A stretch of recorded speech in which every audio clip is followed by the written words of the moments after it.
News agency PTI के मुताबिक फतवा जारी होने के बाद प्रकाश नाम के रॉक बैंड की तीनों लड़कियों ने संगीत छोड़ने का फैसला कर लिया है। इन लड़कियों के बैंड के खिलाफ मुफ्ती ने फतवा जारी किया था और अब पीटीआई के हवाले से ये बड़ी खबर आ रही है कि इन तीनों लड़कियों ने रॉक बैंड छोड़ने का फैसला कर लिया है। लड़कियों के रॉक बैंड के खिलाफ जम्मू कश्मीर के मुफ्ती ने फतवा जारी किया और जम्मू कश्मीर के मुख्यमंत्री उमर अब्दुल्ला के भरोसे के बावजूद पीटीआई के हवाले से खबर आ रही है कि इस रॉक बैंड की तीनों लड़कियों ने गाना छोड़ दिया है।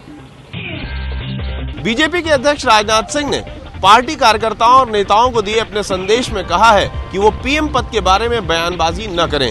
राजनाथ सिंह ने साफ कहा है कि बीजेपी के प्रधानमंत्री पद का दावेदार संसदीय बोर्ड तय करेगा। विनम्रता पूर्वक यह अपील करना चाहता हूं कि वह प्रधानमंत्री पद के लिए, प्राइम मिनिस्टर पोस्ट के लिए किसी भी प्रकार की बयानबाजी न करें,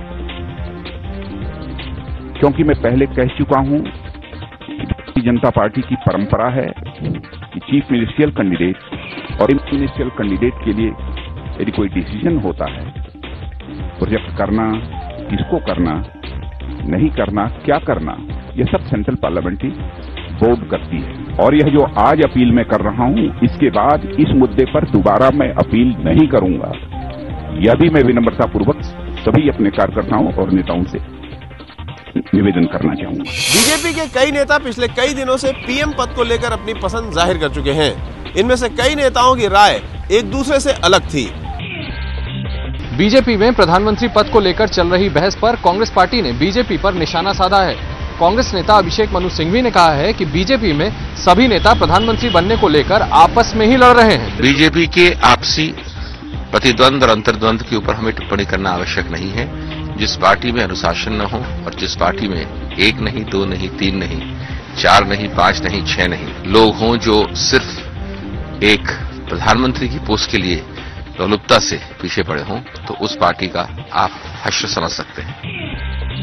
नरेंद्र मोदी के कुंभ मेले में आने की खबर से कई साधु संत नाराज हो गए हैं।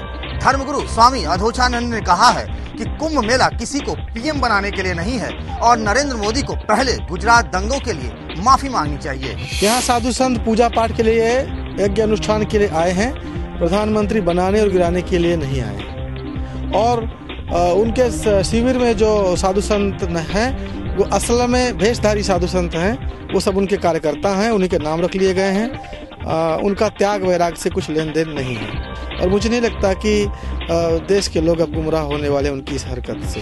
चर्चा है कि विश्व हिंदू परिषद से जुड़े साधु संत मोदी का नाम बीजेपी के तरफ से पीएम पद के उम्मीदवार के लिए तय कर सकते हैं। विश्व हिंदू परिषद 6 और 7 फरवरी को इलाहाबाद में संतों का बड़ा सम्मेलन कर रहा है। कांग्रेस प्रवक्ता शकील अहमद ने बीजेपी के वरिष्ठ नेता लालकृष्ण आडवाणी को लेकर दिया है बयान। राजस्थान के सीकर में किसान सम्मेलन में शकील अहमद ने कहा कि लालकृष्ण आडवाणी सेवा के बदले मेवा खाने के खातिर विभाजन के बाद पाकिस्तान से भारत आ गए। शकील अहमद ने यह भी कहा कि आडवाणी पीएम बनने के लिए पाकिस्तान से भारत आ गए। सिर्फ पैदा नहीं हुआ आडवाणी जी पाकिस्तान में, आडवाणी जी की बीए तक की शिक्षा पाकिस्तान की है। अगर सचमुच आडवाणी जी को हिंदू समाज की सेवा करनी थी तो अपने घर के दुखी हिंदुओं की सेवा करते, मगर वहां सेवा के बदले मेवा नहीं मिलता। एमपी, एमएलए, मंत्री और प्रधानमंत्री के उम्मीदवार नहीं हो गए होते। कॉमनवेल्थ गेम्स घोटाले के मुख्य आरोपी सुरेश कलमाड़ी समेत 10 लोगों के खिलाफ दिल्ली की पटियाला हाउस कोर्ट की स्पेशल सीबीआई कोर्ट ने आरोप तय कर दिए हैं। सुरेश कलमाड़ी समेत 10 लोगों के खिलाफ आपराधिक साजिश रचने, सबूतों को नष्ट करने, धोखाधड़ी और भ्रष्टाचार निरोधक कानून की अलग अलग धाराओं के तहत आरोप तय किए गए हैं। कॉमनवेल्थ गेम्स में हुए घोटाले में कलमाड़ी समेत बाकी आरोपियों पर कई धाराओं के तहत मुकदमा चलेगा। इनमें से मुख्य धाराएं हैं 120B यानी आपराधिक साजिश रचना, 201 यानी सबूत नष्ट करना, 420 यानी धोखाधड़ी, 467, 68 और 71 यानी दस्तावेजों के साथ छेड़छाड़। 90 करोड़ के इस घोटाले में सुरेश कलमाड़ी के साथ साथ आयोजन समिति के महासचिव रहे ललित भनोट को भी आरोपी बनाया गया है। कोर्ट ने आरोप तय करते हुए कहा कि इस केस की हफ्ते में 4 दिन सुनवाई होगी। साथ ही सुरेश कलमाड़ी की जमानत जारी रहेगी। 20 फरवरी को गवाह और सबूत पेश करने को कहा गया है। 2010 में दिल्ली में हुए कॉमनवेल्थ खेलों में सुरेश कलमाड़ी पर घोटाले का आरोप है कि कलमाड़ी और उनके साथियों ने स्विस कंपनी को ठेका देने में धांधली की। इस कंपनी को स्कोरिंग, टाइमिंग और रिजल्ट बताने वाली मशीनों का ठेका दिया गया था। 20 फरवरी से इस मामले का ट्रायल शुरू होगा, यानी कि मुकदमे की सुनवाई। ये मुकदमे की सुनवाई हफ्ते में 4 दिन होगी और इस सुनवाई के दौरान सुरेश कलमाड़ी को भी कोर्ट में हाजिर रहना होगा। मुकदमे की सुनवाई पूरी होने के बाद अदालत ये तय करेगी कि इस मामले में सुरेश कलमाड़ी दोषी हैं या नहीं, और अगर दोषी पाती है तो उनको कितनी सजा देनी है, ये अदालत अपने फैसले में साफ करेगी। जाने माने वकील और solicitor general Rohinton F Nariman ने अपने पद से इस्तीफा दे दिया है। उनका कार्यकाल लगभग 2 साल का बचा हुआ था। सूत्रों के हवाले से यह खबर है कि कानून मंत्री अश्विनी कुमार से अनबन की वजह से नारीमन ने इस्तीफा दिया है। हालांकि solicitor general Rohinton F Nariman के इस्तीफे के बारे में सरकार ने अभी तक कुछ नहीं कहा है। हम आपको बता दें कि सॉलिसिटर जनरल सरकार के दूसरे सबसे बड़े सरकारी वकील होते हैं। अटॉर्नी जनरल के बाद सॉलिसिटर जनरल सरकार की कानूनी पैरवी के लिए सबसे अहम पद होता है। सॉलिसिटर जनरल बड़े मुकदमों के दौरान कोर्ट में सरकार की पैरवी करते हैं। गोपाल सुब्रमण्यम के इस्तीफे के बाद जुलाई 2011 में रोहिंग्टन नरीमन को सॉलिसिटर जनरल बनाया गया था। जोधपुर कोर्ट में काले हिरणों के शिकार मामले की सुनवाई टल गई है। मुख्य न्यायिक मजिस्ट्रेट चंद्रकला जैन के छुट्टी पर होने की वजह से आज आरोप तय नहीं हो पाए। 14 साल पुराने काले हिरणों के शिकार मामले में फिल्म अभिनेता सलमान खान, सैफ अली खान, सोनाली बेंद्रे, नीलम और तब्बू पर आरोप तय होने हैं। आज सुबह से ही साफ हो गया था कि सलमान खान समेत कोई भी सितारा आज इस केस में पेशी के लिए नहीं आएगा। सलमान खान समेत 5 सितारों पर आरोप है कि उन्होंने 14 साल पहले राजश्री प्रोडक्शन की फिल्म हम साथ साथ हैं की शूटिंग के दौरान काले हिरणों का शिकार किया था।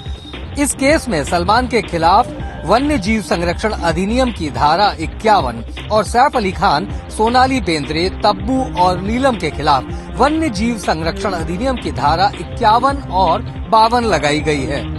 अब कोर्ट को ये तय करना है कि इन धाराओं में मुकदमा चलेगा या कोई और संगीन धारा भी जुड़ेगी। वन्य जीव संरक्षण अधिनियम की धारा 51 के तहत दोषी पाए जाने पर कम से कम 3 साल की सजा और जुर्माना या दोनों का प्रावधान है। दिल्ली समेत पूरे उत्तर भारत में बदल गया है मौसम का मिजाज। जी हाँ, पिछले 2-4 दिनों से काफी गर्मी होने लगी थी, लेकिन अचानक कल शाम होते होते रिमझिम फुहारें आ गई। सोमवार की सुबह भी हर तरफ है तो बस ये रिमझिम फुहारें, और ये आलम सिर्फ जो राजधानी दिल्ली का ही नहीं बल्कि समूचे जो है एनसीआर में और पूरे उत्तर भारत में कमोवेश यही दृश्य देखने को मिल रहा है। हर जगह रुक रुक कर बारिश हो रही है, फुहारें हैं। और फिलहाल अगर हम राजधानी दिल्ली की बात करते हैं तो यहाँ पर भी सुबह से लगातार घनघोर घटाएं छाई हुई हैं। फिलहाल हम इंडिया गेट के आसपास मौजूद हैं, देख सकते हैं कि किस तरीके से यहाँ पर दिन में अंधेरा सा छा गया, इस वजह से गाड़ियां हेडलाइट जला करके निकल रही हैं। और साथ ही में अगर आप घर से बाहर निकले छाता लेकर जरूर निकलें, क्योंकि पता नहीं कब बारिश पड़नी शुरू हो जाए। लिहाजा जरूरत इस बात की है कि थोड़ी सी एहतियात बरतें। कमल हसन की चर्चित फिल्म विश्वरूपम अब तमिलनाडु में 7 फरवरी को रिलीज होगी। यह ऐलान खुद कमल हसन ने किया है। इस फिल्म की रिलीज पर तमिलनाडु में 24 जनवरी से प्रतिबंध लगा दिया गया था, जिसे इस रविवार को हटा दिया गया। इसके बाद इस फिल्म की रिलीज का रास्ता साफ हो गया। दरअसल फिल्म के कुछ दृश्यों पर कुछ मुस्लिम संगठनों की आपत्तियों के बाद तमिलनाडु में विश्वरूपम के प्रदर्शन पर ग्रहण लग गया था, लेकिन तमाम कानूनी प्रक्रियाओं के बीच शनिवार को फिल्म के निर्देशक कमल हसन और फिल्म का विरोध कर रहे मुस्लिम संगठनों के बीच समझौता हो गया था। इसके बाद कमल हसन ने भी बैन के खिलाफ दायर याचिका वापस ले ली थी। आपको बता दें कि विश्वरूपम को 25 जनवरी को रिलीज होना था, लेकिन 24 जनवरी को राज्य सरकार ने फिल्म के प्रदर्शन पर पाबंदी लगा दी थी।